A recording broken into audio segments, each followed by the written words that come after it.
Okay, the Zulu woman is on time. Why am I sitting strange? Am I sitting strange? No.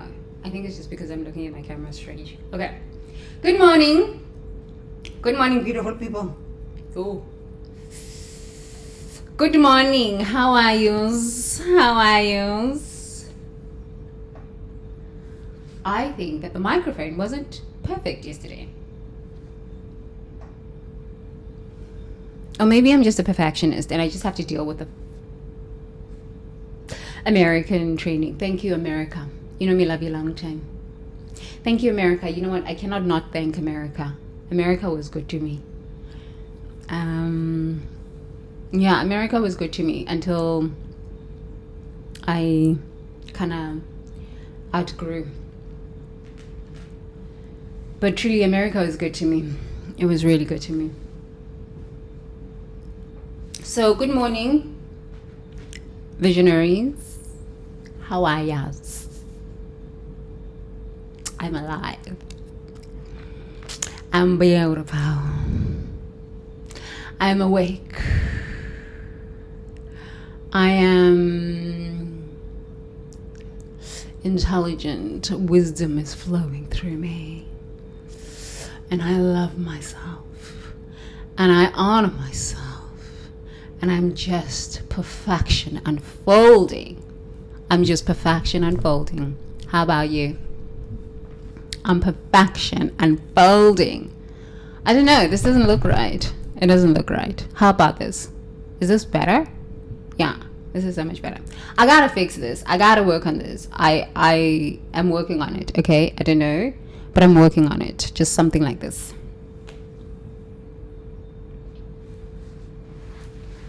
But you know, in due time, it will work itself out. In due time, it will work itself out. I prefer these little mics, you know, like the lavalier mics, but I got a system going here. So let's have a conversation, a little chitty chat. You know, I love my little chitty chats. I don't like this. You know, I like my little chitty chats. My chitty chats. My chitty chats. My chitty chats connect us. What's happening in the world? What's happening in the world? Yeah. Before we start, please make sure that you purchase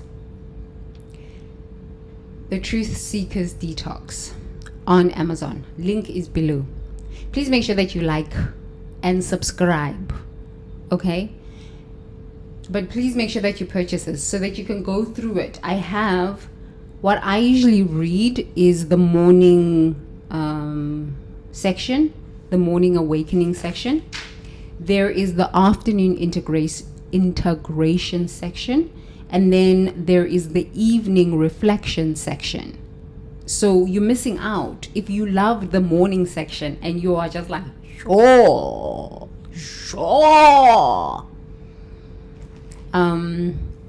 If you love the morning reflection, the morning awakening session that we have together, you'll love the afternoon one because you are working or living your life between morning and afternoon. If you are aware of yourself, you plant the great seeds straight up in the morning, and then you watch yourself, you just observe yourself all the way until lunch.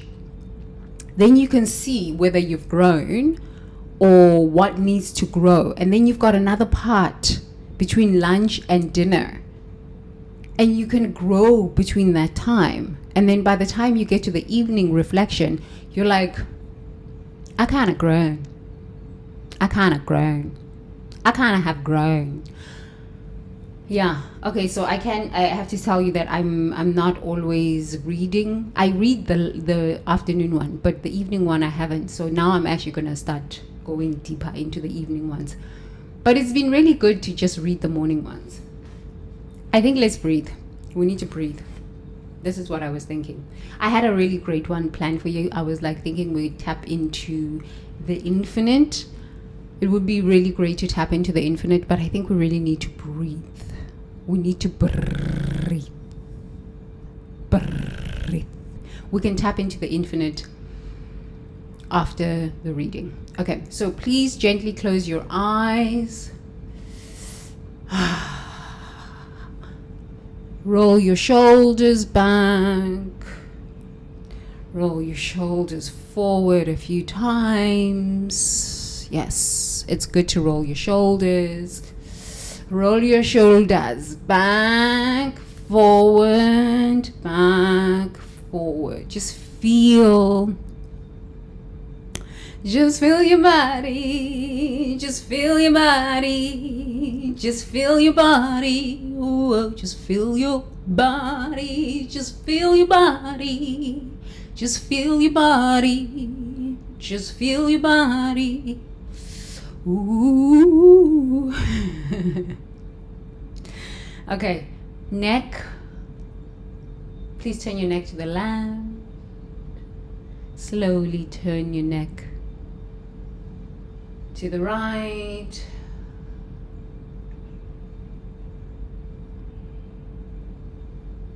Neck to the left. Turn your neck to the right. Gently close your eyes and keep your eyes closed, and we are going to start breathing. Okay, so I'm going to beat the drum, and you're going to breathe to 9 beats of the drum, and then 9 beats hold, and then 9 beats sigh. Let's go. 2, 3, 4, 5, 6, 7, 8, 9. Hold the breath for 9 counts. 1, 2, 3, 4, 5, 6, 7, 8, 9. So let's let it out with a big sigh.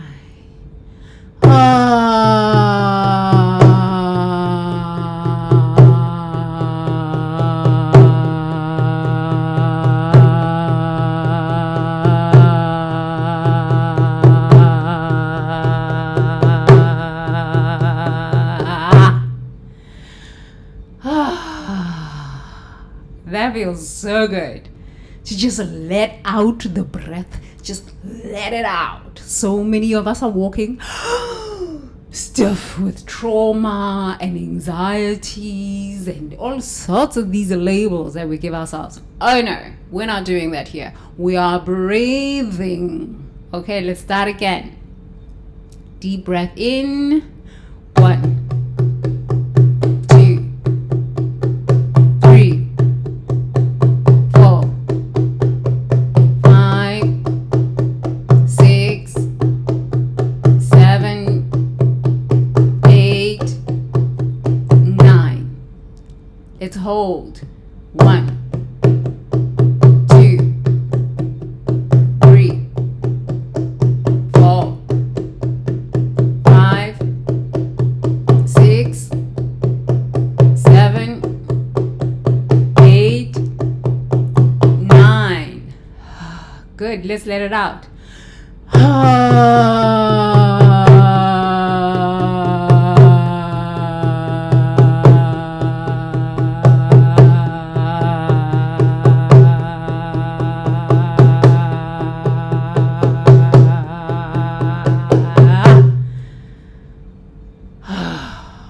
It feels so good.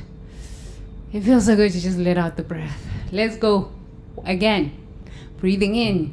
1, 2, 3, 4, 5, 6, 7, 8, 9. Let's hold the breath. 1, 2, 3, 4, 5, 6, 7, 8, Now let's let the breath out with a big sigh.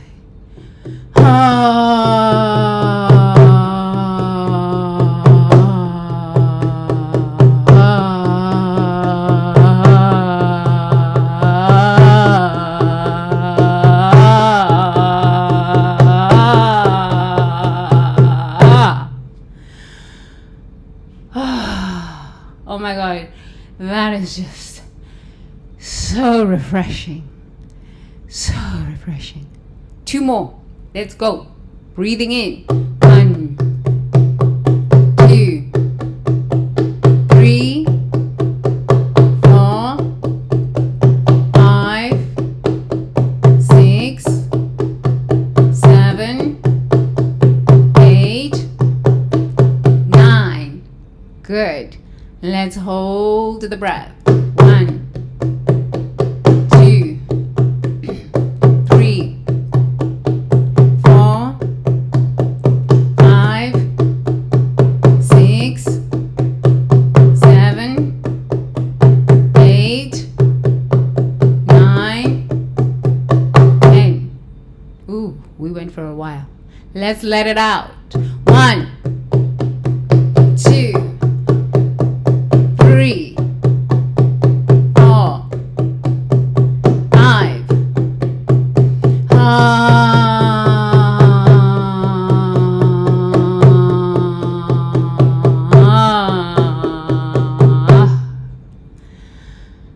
Good. One more time. Let's go. 1, 2, 3, 4, 5, 6, 7, 8, 9. Let's hold the breath. 1, 2, 3, 4, 5, 6, 7, 8, 9. Let's hold. 1, 2, 3, 4, 5, 6, 7, 8, 9. Let's breathe it out. Sigh it out.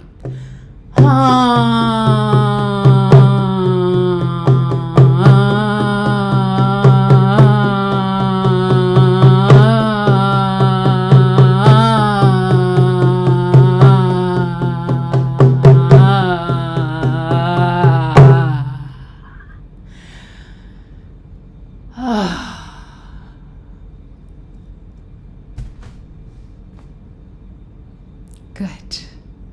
Thank you for participating. You can open your eyes now. Thank you for participating in the breath.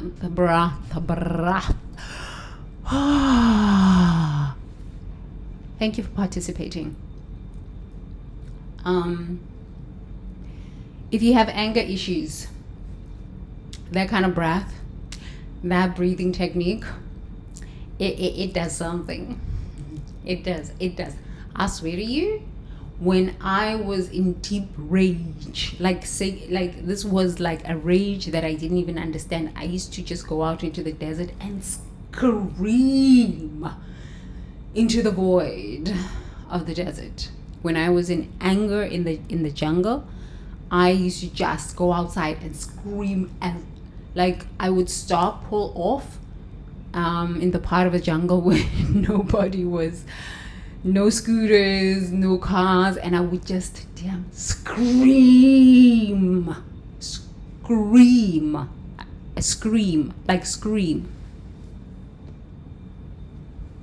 like honestly scream like nobody's business. So if you don't have that sacred space to go outside and just scream and just let it out, because maybe you're not a nature person, which I don't understand why people are not nature people. You live on planet Earth, but city lifestyle, I can honestly say I've been touching trees when I go out, but I haven't been to the park. I've been to the park a few times, but I still make sure that I touch trees. I just like touch the bark of the tree. And I'm just like, I'm still here. Even though I'm living in the city, I'm still here. I'm still connected. When there's sun, I go out and greet the sun. Bangkok does not have many sun days lately. It's like when the sun is out, it's like it's a blessing. The sun's out. The sun's out. But yeah, still grateful.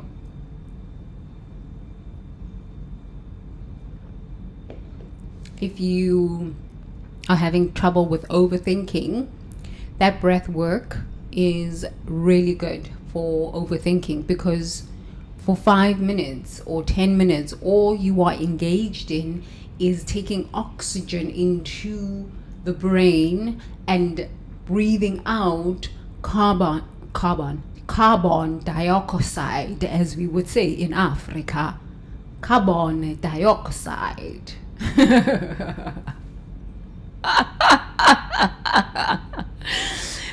dioxide. Carbon dioxide. Yes. Okay. So anger issues, hang on, practice that breathing. Overthinking, practice that breathing. A little stressed out, practice that breathing. This is what happens when you work with a high-level Sanusi. I got the answers. Because why? I lived the hell. So I remembered how I got myself out of this hell. Okay? So you can trust. Just practice. Okay. So this week's reading, we're in chapter 8. The purpose you're too afraid to claim. That is the title of this week. So we're on day 51. Spiritual purpose. So yesterday we talked about financial purpose, right? So we talked about financial purpose. Today we're talking about spiritual purpose. The sacred mission, abandonment. Woo! I have not denied my purpose. Your spiritual purpose is the unique way your soul chose to serve the divine plan through this lifetime. But you deny this purpose by staying small when you're meant to expand, by hiding gifts you're meant to share, by pursuing personal healing instead of planetary service. You treat spirituality as self-improvement rather than soul mission, forgetting that you came here not just to awaken, but to serve awakening. Sister Grace has powerful healing abilities and profound spiritual insights, but keeps them private, claiming she's still working on herself and not ready to serve others. She's been preparing for her spiritual mission for 15 years, attending every workshop and reading every spiritual book while her actual gifts remain unused. Her denial of spiritual purpose has turned spiritual growth into spiritual narcissism, endless self-development without service expression. Denying your spiritual purpose creates a split between personal transformation and transpersonal contribution. You became spiritually sophisticated, but relationally irrelevant, personally evolved, but practically ineffective. Your nervous system knows you're meant for more than endless self-improvement. It's designed for contribution, service, and meaningful participation in the collective awakening. This came through me, okay?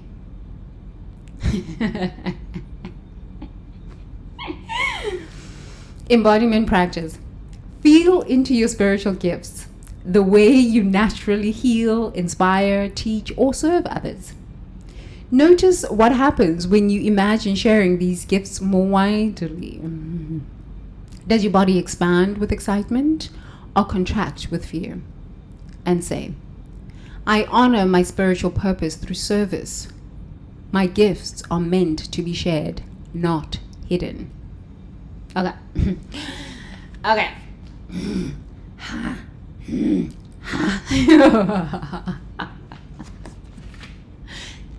I wrote this.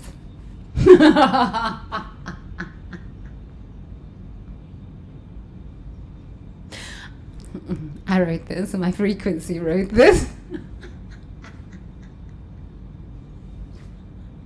I wrote this. Okay. Your spiritual purpose is the unique way your soul chose to serve the divine plan Your spiritual purpose is the unique way your soul chose to serve the divine plan through this lifetime. But you deny this purpose by staying small when you're meant to expand, by hiding gifts you're meant to share, by pursuing personal healing instead of planetary service. You treat spirituality as self-improvement rather than soul mission, forgetting that you came here not just to awaken, but to serve the awakening. Okay, let's have this conversation. Why do we deny our spiritual gifts in the first place? Why do we do this? I want to know. Why do we deny our spiritual gifts? Put in the comments below. I want to know. I'm going to wait while you put in the comments. Think about it and then you can put it in the comments. I can tell you for myself.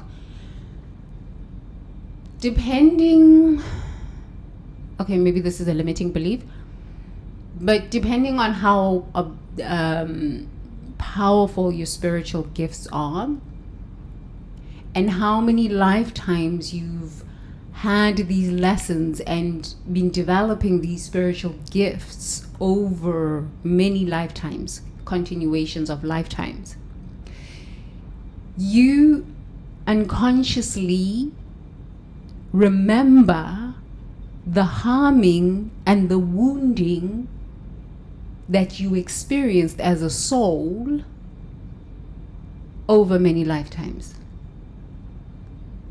So the people that you keep meeting, the people that keep trying to kill you, the people that reject you, the people that harm you, the people that mock you and laugh at you and make fun of your spiritual gifts, your intuitive abilities, your insights, and then steal from you, and then it backfires and they want to come back and then lie and all sorts of these things.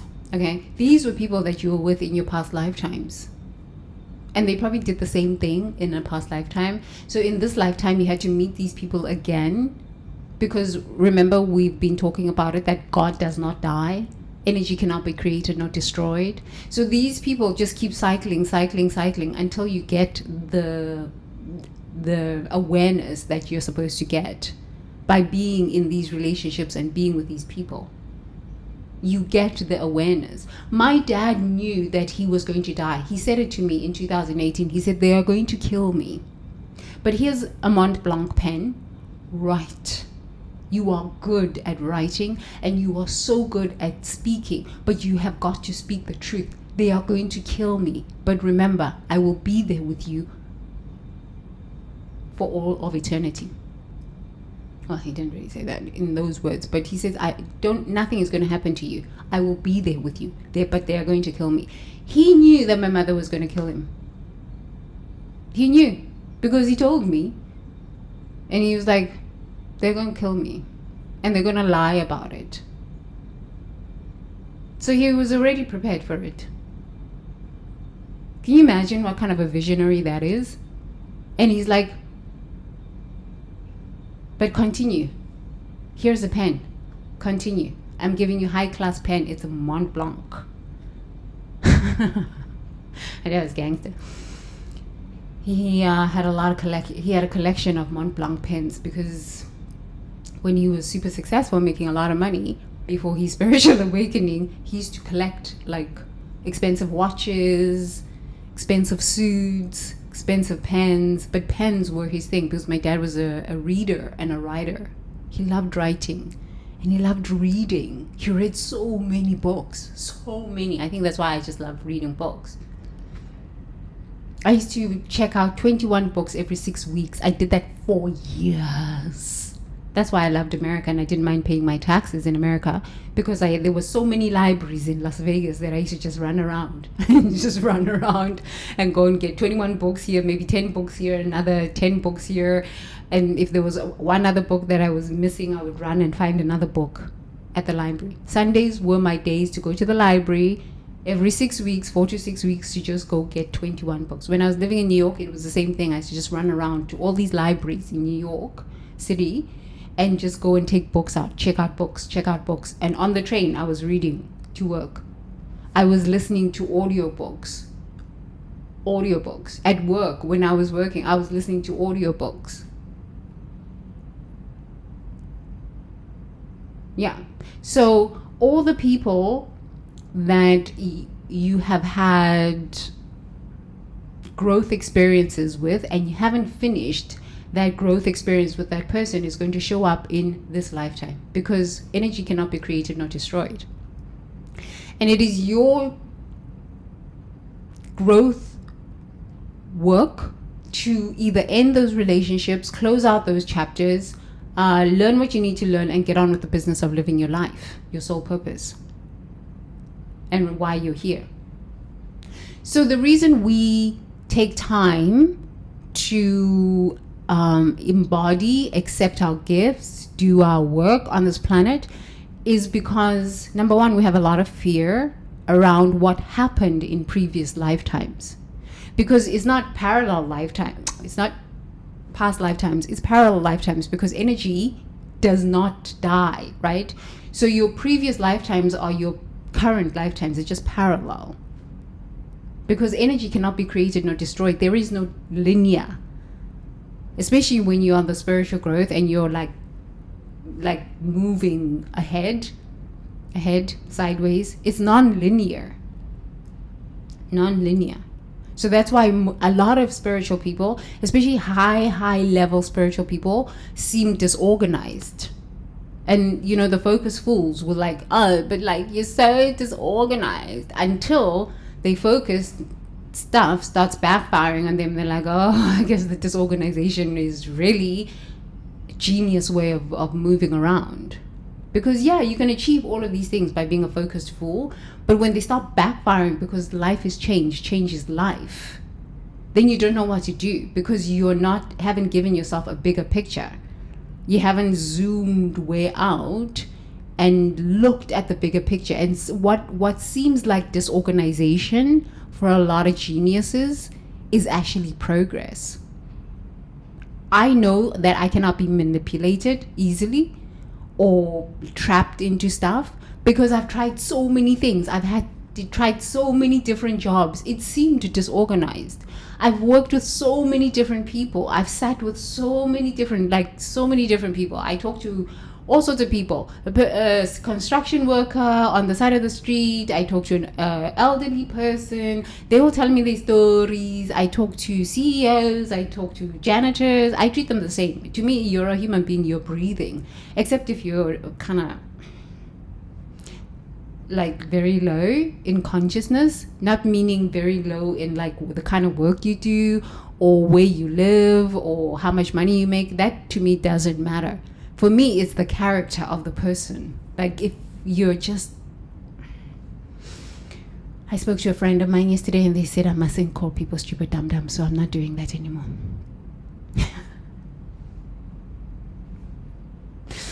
You're just foul, you have no morals. Yeah, that I cannot take. You're just foul as a human. Yeah, I don't. But geniuses and visionaries seem disorganized because they are learning from the collective. They are learning from so many different experiences. Because they fundamentally understand that life is non-linear. Growth is non-linear. The reason I say focus fools is because one of the greatest shamans, Zulu shaman, He has transitioned, but of course, energy does not die, cannot be created nor destroyed. He's still alive. He's still very much alive. He said, he used to say people are fools. Fools. So in South Africa, we call people illiterates. Illiterates. It's an African thing. In Africa, we call people illiterates or fools or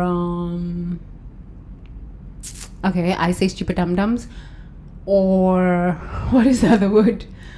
Jim come to Jersey, meaning you come from the farms and you come into the city and you don't know what to do when you come to the city.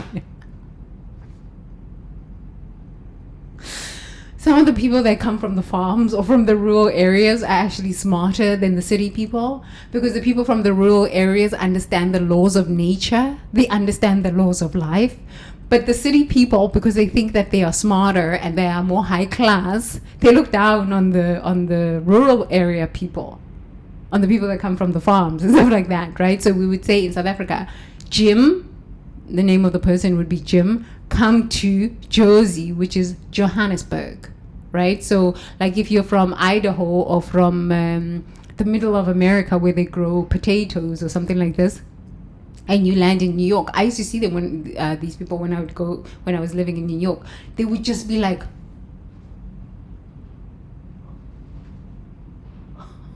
they would just be so enamored by the buildings downtown New York, on Wall Street area. They'd be just like, and I'm like, get out of my way. I need to get to work. Get out of my way. You just blocking traffic. Like, I need to get to work. But I was in a state of productivity, burnout. Productivity, burnout. I digress. Jim come to Jersey. So when you hear me say when you hear me call people focused fools, is that they have a very narrow mind. The ability to explore outside of their little box. They haven't developed that skill. So yes, they can seem very successful until life changes, and then they don't know what to do. They really don't know what to do after that. This is when the moral failure starts. The real character, the who they truly are inside, shows up. The theft and the lying and all sorts of this stuff, because they're focused fools. So one of the greatest shamans in Zulu, people in the Zulu tribe, used to call people present day fools. He called them present day fools.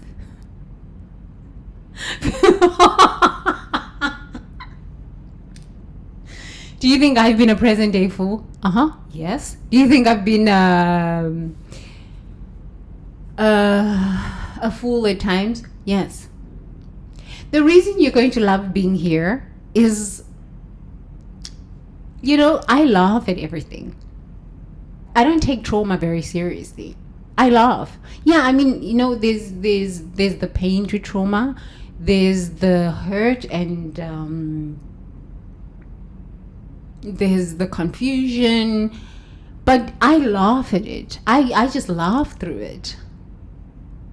I don't take it too seriously. That's why I don't take these labels too seriously. I have ADHD, I am neurodivergent, I am autistic, I am this D, that A, that... I don't take these things too seriously, because I am none of these things. I am the face of divinity. I am wholeness expressing itself. I am purpose revealing itself. I am abundance seeking expression.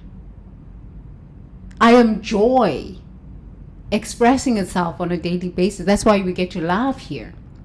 Sometimes when you go to therapy, okay, I understand, therapists get you to become stable. But if there's no therapist, you must come here to the South Africans. You see, the South Africans, we just laugh. You can see somebody hanging on a tree, okay? And we go, wow, what is... what a story. And then we drink, I'm not sure how healthy that is, but okay. This is how we kind of like work through trauma. You can see a car accident, cars piled up, people dead on the street. You stop and you go, oh my goodness, and you just keep going.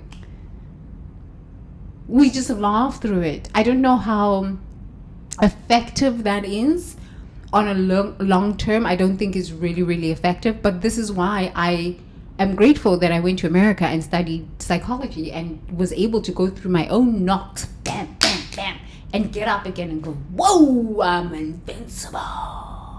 I'm immortal. I do not die. Okay, on that note of I do not die, the reason we're afraid to walk in our purpose is because we remember the lifetimes when we were harmed for our spiritual gifts. And the people who are mocking you in this lifetime, the people who are laughing at you in this lifetime, the people who are trying to kill you in this lifetime for who you are, your spiritual ability, your insights, and all of it, is people from a previous lifetime that you haven't finished that cycle with. As soon as you finish that cycle and you say no more to this, I don't care what happened. Let dead people bury each other. I don't care. It's not my problem. Sorry. Not sorry. It's not my problem. Your spiritual gifts just turn way up. I can sing, and I know that when I sing, and if the intention is clear enough, things are going to happen. Because I finally said to myself, enough. Enough is enough. I refuse. I will no longer have these cycles open. I refuse. I will not keep coming back and being born into the same toxicity. I refuse. It's only when that refusal and the level of self-respect and the level of self-love and the level of self-honor was more important to me than loyalty, than love, than loving and belonging, which is Maslow's hierarchy of needs. Okay? It's the middle part of Maslow's hierarchy of needs. When I say enough is enough, I will not.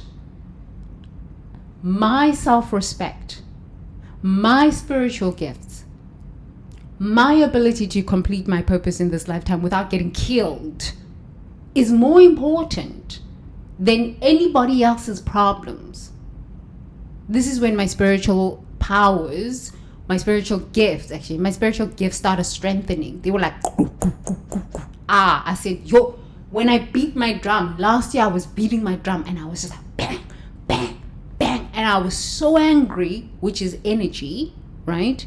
But I was beating my drum so much and I said, I'm going to see what is going to happen. First, number one, I said, let me tell you something. Elon Musk and Donald Trump are going to win. And everybody's like, no, Kamala Harris is going to win. I said, I know what I know. I've been on this planet many lifetimes. I know how this game is going to end for you all people in America. Okay? It's like, no, Kamala Harris is going to win. No, Donald Trump and Elon Musk were the show. And then I was making videos and I said, these two are going to create so much havoc. Y'all not going to know what hit you. I said, these men are going to have guns. There's going to be a lot of men with guns on the street. I'm telling you, this is your trajectory for 2025. It was like, oh, she's crazy. She doesn't know what she's talking about. This is what you're living, Americans. This is exactly what you're living, what I spoke. But maybe America was a previous lifetime that I needed to close out. Wow. But I love America. I just talked myself into an awareness. Yeah.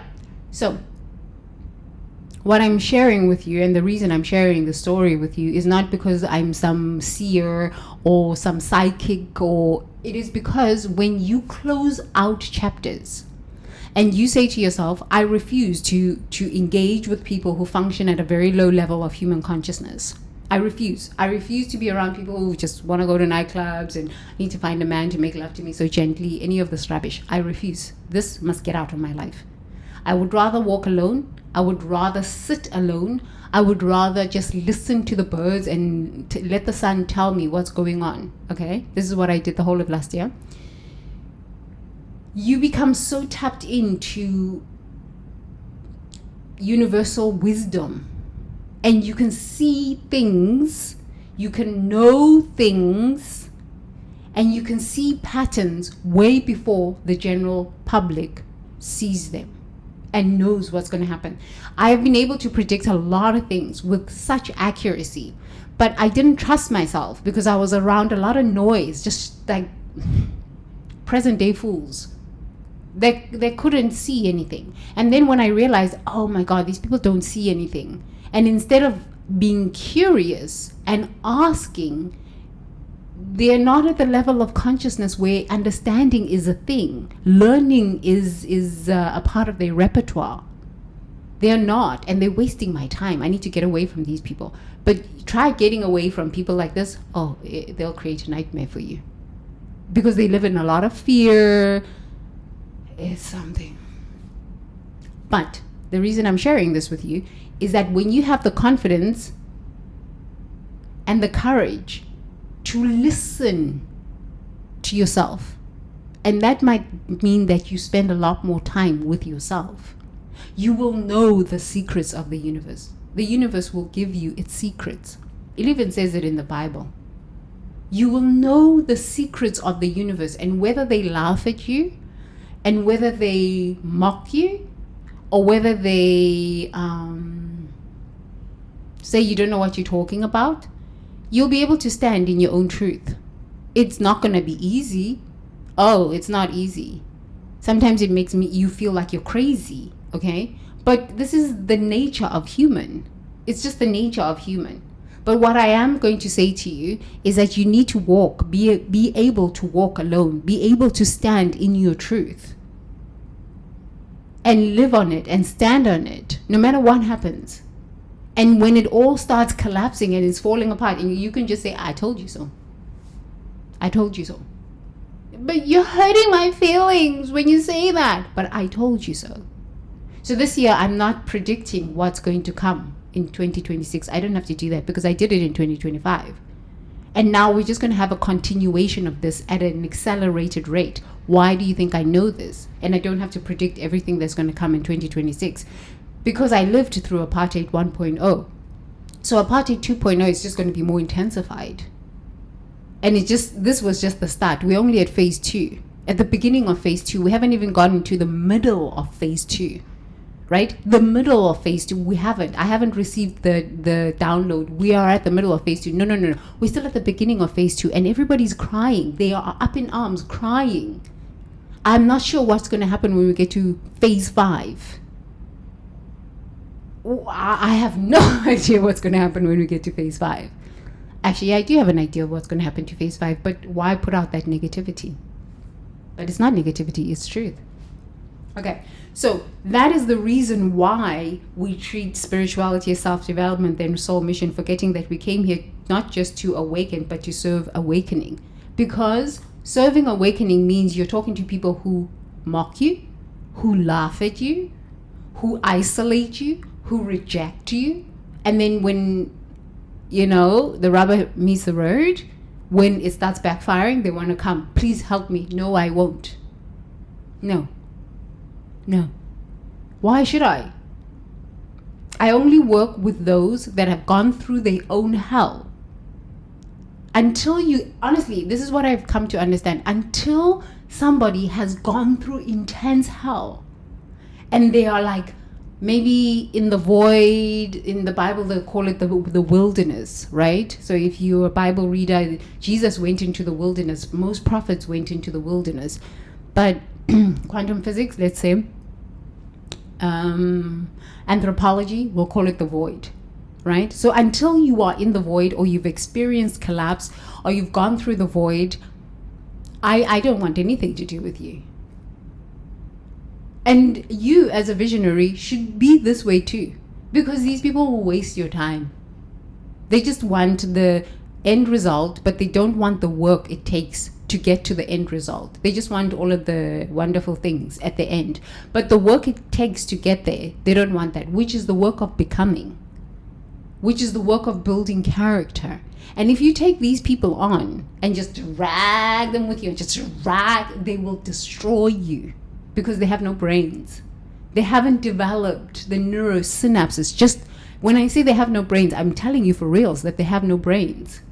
Because they haven't developed the neurosynapses to be able to think themselves out of problems, because they've always had somebody they could ride on. And so if you take them along, they will make really bad choices. Oh my God. And they will expect you to fix these choices, the bad choices that they've made, or be responsible for the consequences of these bad choices. Oh, hell to the no. Why would you want to put yourself in a situation like this? Let everyone walk their own path. And even if they don't make it in this lifetime, it's not a big deal. God does not die. Energy cannot be created nor destroyed. If generations of souls are just lost, it's not a big deal. You are not God. The universe, the field, God consciousness knows itself. It knows itself. It knows how to manage what it is created as itself. It knows. We are just a speck of dust. If you think of all the galaxies and the planets and the stars, we are just a speck of dust on this earth. But we are very important to the whole cosmos, to the galaxies, right? To other planetary systems. We are very important here on planet Earth. But honestly, we're just a speck of dust. And yet we think we're so important and so brilliant. There are other life beings, other life forms that are more advanced than we could ever be in this current state of what we are as humans. We are 2-year-olds having emotional meltdowns. 2 to 5. Emotional meltdowns, manipulation, lies, scheming, theft here, kill here, sex at the graveyards here, all sorts of the strange things. And I'm just about to, what happened here? But there are other beings that are far more advanced than us.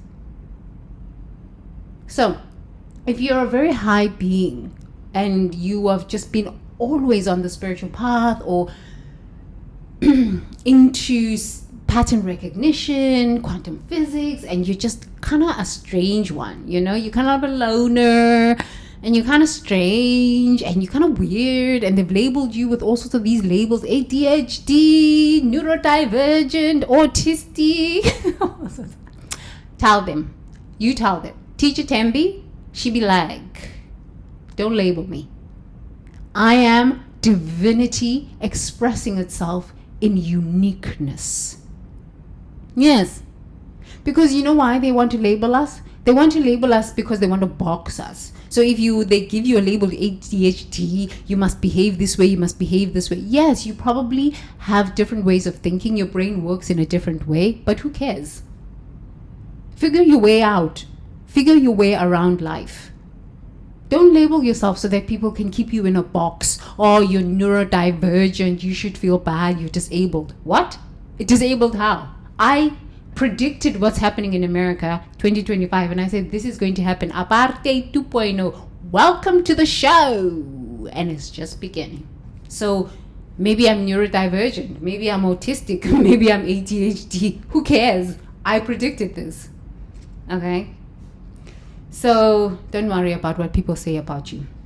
Okay, so Sister Grace has powerful healing abilities and profound spiritual insights, but keeps them private, claiming she's still working on herself and not ready to serve others. I was like this for a long time because of the laughter. We remember the laughter in childhood. We remember the bullying in childhood. Even if your family was the ones that laughed at you and bullied you, you're so sensitive and stuff like that. These are the very same ones. You must cut them out. Cut them out. Okay? But we remember that mockery. It's in your body. Really, it is in your body. Your friends that mocked you in school, okay? It's sitting in your body. Those memories are there. Where do you think they go? They don't go anywhere. They sit. And until you observe them and notice and remember those memories and let them come up to pass away, and let them teach you what what you needed to learn in that moment of pain while they were mocking you, laughing at you, abandoning you, rejecting you. And for me, I sat in the jungle for 3 years, and I was remembering all of these instances and these times where people would laugh at me and mock at me. And then it finally occurred to me that I was very advanced for a lot of people in South Africa. A lot. Very, very advanced. So was my dad. Very, very advanced. But we didn't have a container for the insights that were coming through. Even like I'm sharing with you, like the very high level Zulu shaman.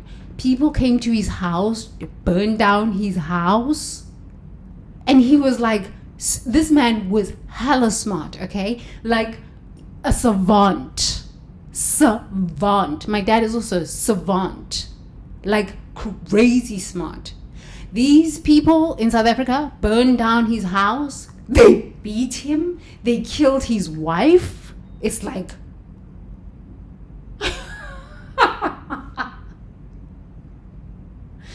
And all he was doing was predicting the future, sharing with South Africans how they need to help themselves, heal themselves, so that South Africa could be a stable country.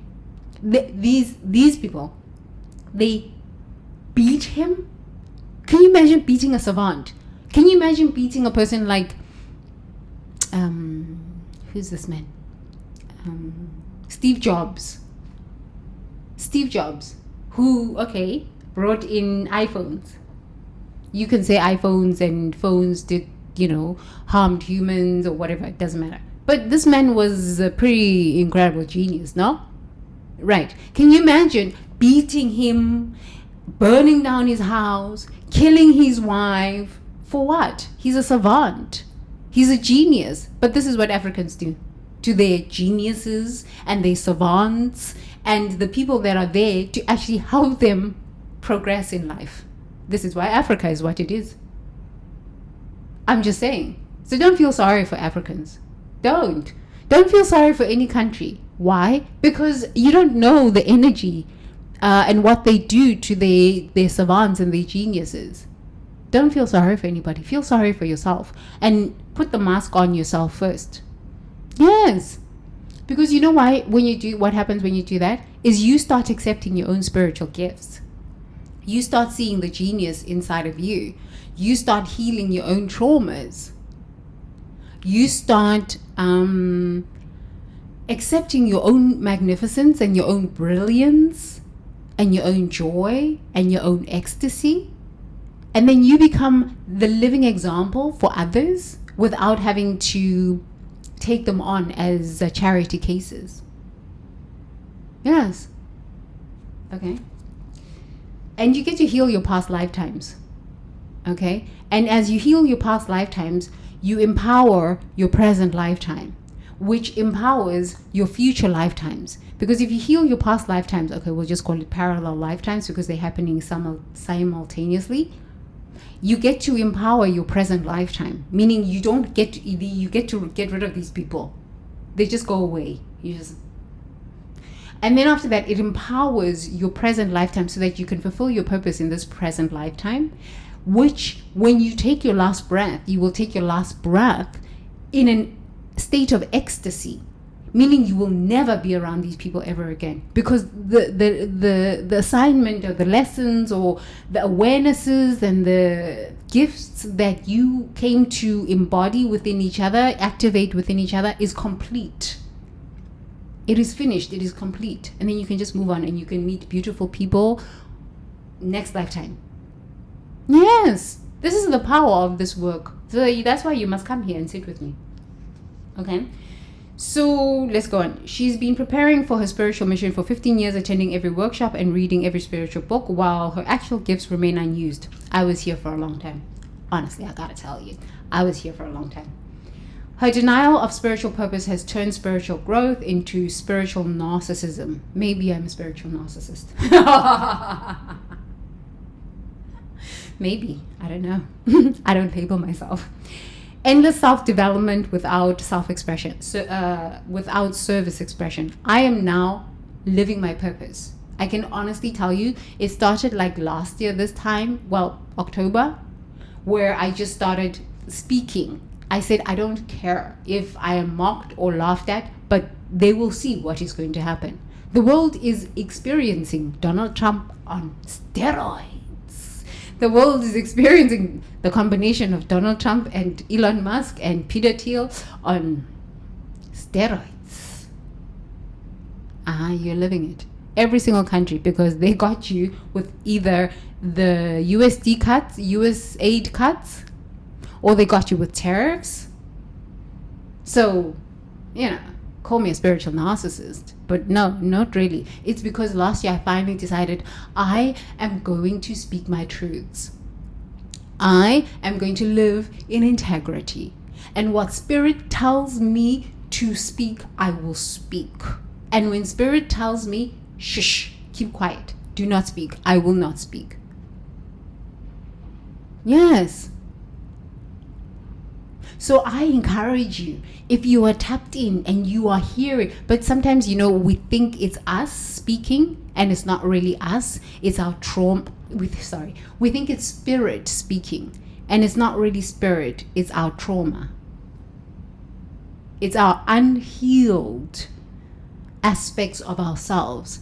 It's our unhealed ancestral lineage. That's why I didn't get initiated in Africa as a shaman, because I realized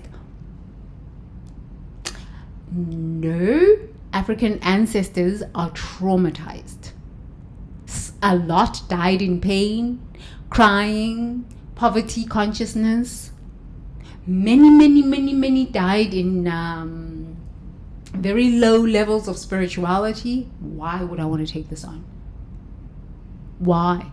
I was initiated directly by source. Directly by source. I refuse. Oh no. Grandmothers, no. I love my ancestors, like my grandmothers, my father, but I come from a high lineage already as it is. But even some of my grandmothers and grandfathers, they died in pain. I don't want to take that on. That energy, why? I transcended all of that. And in me transcending all of that as a shaman, it meant that I got to free them and the pain that they died in. Because in Africa, when you get initiated as a shaman, you take on some grandmother's spirit. Oh, no, thank you. And a lot of these shamanic trainings, this is how they open you up. Oh, listen to your ancestors. What ancestor? The one who died in pain? The one who died in poverty consciousness? No, thank you. No, thank you. My ancestors are the stars. And when you connect with that kind of ancestry, my ancestry is God consciousness, okay? When you connect with that level of ancestry, it uplifts these ancestors that died in poverty, that died in pain. So you are very powerful. Don't allow yourself to get initiated and listening to ancestors. Oh my goodness. Don't allow people to take you down this path, because you'll be confused, very confused. You'll find yourself at graveyards. Okay, so denying your spiritual purpose creates a split between a personal transformation and transpersonal contribution. You become a spiritually sophisticated but relationally irrelevant. I've noticed that about myself at times. Personally evolved but practically ineffective. Yeah. And doing these live streams has been really helpful, because I realized that as I speak about my journey, I am realizing, I am effective there, I'm effective there, I'm effective here. My spiritual transformation can be effective or beneficial to these kinds of people, people who have experienced collapse, loss of a job, lost someone. Most of my work is grief work, because if you honestly, if you're not able to overcome grief or walk through grief with grace and purpose, you're not going to come back from this. So I've really come to that understanding. I'm the grief lady. I never wanted to be the grief lady, because who wants to talk about grief? It's like so unattractive. It's not sexy. This is what my husband was saying to me. He's like, Americans don't grieve. in Thailand, the queen died. The king's mother died. So the great queen. And the government employees are meant to grieve for a whole year. Okay, the whole of Thailand is meant to grieve wearing white or black for a whole month. So they understand grief. In Africa, it's the same thing. 1 year of grief. You shave your hair and you sit on a mattress and you cry and you wear black the whole year. 6, 9, or 12 months. But Americans don't understand grief. And I think that's why my ancestors were like, you need to go to America and go talk about grief. That's why I married an American. Okay, so let us complete. Your nervous system knows you're meant for more than endless self-improvement. It's designed for contribution, service, and meaningful participation in the collective awakening. Through our collective awakening, there is going to be a lot of grief. There is a lot of grief. There is. Not it's going to be. There is a lot of grief. We can call it trauma. We can call it depression, anxiety, but all of that falls under grief. It's in the umbrella of grief. It is in the umbrella of grief. We are all grieving. We are grieving the transition between a teenagehood to young adult. We haven't been initiated in these stages. Even in South Africa, people don't get initiated anymore, right? In America, they have the Sweet 16 and the Bar Mitzvahs and the Mexican one, Quinceañeras or something like this. I went to one. It was so beautiful. My brother invited me to an event like that. And the dresses were so beautiful and they were dancing. And this young girl was celebrating a Sweet 16 birthday. So, but very few cultures, like I haven't been to a Sweet 16 beside that one. But around the world, these practices are falling away. So most of us are uninitiated. So we're grieving that. We're grieving the transition from high school to adult, a young adult, which is college, from young adult to adult. That is a transition that you go through. That is a death of self. It is a death of self. We're grieving. I was just recently thinking about it. I'm grieving my single days. Because sometimes I say to my husband, oh my God, when I was single, it was so much easier. I didn't need to consider somebody else. I would just do whatever I want. Now I have to consider somebody else's feelings, somebody else's wishes. So at times I realize I didn't grieve the stage of singlehood to married woman. I just went through that stage, and then I'm just oh man, I really miss being single, but I really love my husband. So how many of us have not grieved this? Most of us have not grieved if you've gone through a divorce, the divorce stage. Most of us have not even grieved our heartbreaks from high school. So the nature of human is change. And change brings a lot of grief with it.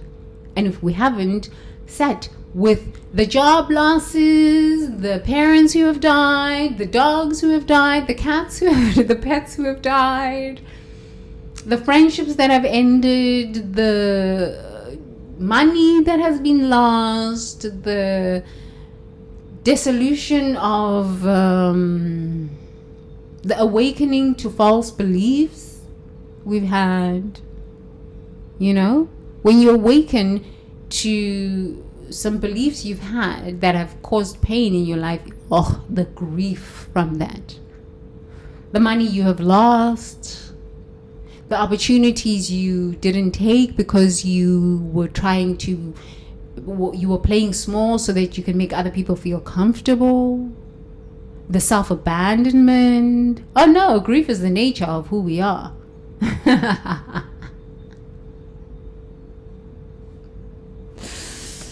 Yes, this is our thing. Okay, so collective awakening is grief. Because what is collective awakening? Change. Change always brings grief with it. Okay, so feel into your spiritual gifts, the way you naturally heal, inspire, teach, or serve others. Notice what happens when you imagine sharing these gifts more widely. Okay, for me, I was like, oh my God, nobody wants to talk about grief. But I've made grief kind of sexy. Okay, does your body expand with excitement or contract with fear? A part of me still contracts with fear. Honestly, I'm telling you the truth. I'm not lying to you. Because I'm just thinking, oh, people who are grieving, they are depressed, they are angry, but it's the nature of transformation. And now that I'm complete with mine, I'm just like, okay, I can have compassion for this, but evolutionary compassion. Evolve. Do not sit there and be just wanting to tell you sad stories. In fact, life does not care. The universe does not care. It needs you to evolve. And these are the kinds of conversations that I had to have with myself, because it's so comfortable to sit in your grief and you want people to come and comfort you, but nobody was comforting me. You know, my husband even got tired. He's like, enough with your complaining. So I was like, okay, I gotta get out of this. Okay, does your body expand with excitement or contract with fear? Say to yourself, I honor my spiritual purpose through service. My gifts are meant to be shared, not hidden. My gifts are meant to be shared, not hidden. So, today I would like for us to, 20 minutes would be good. That was a lot, right? You know why I share a lot like this?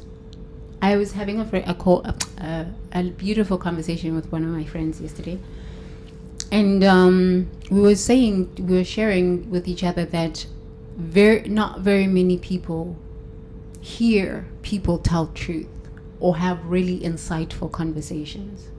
People lie in therapy for the first year. They just lie.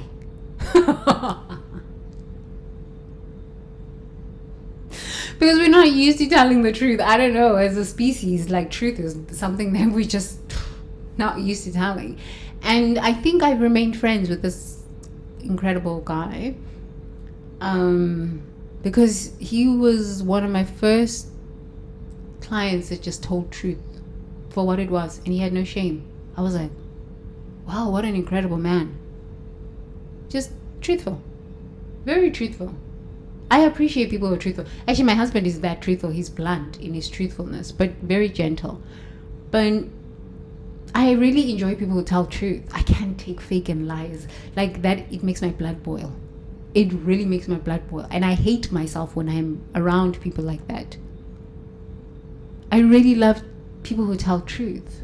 Truth is liberating. Truth is so powerful. It's really, really such a powerful medicine.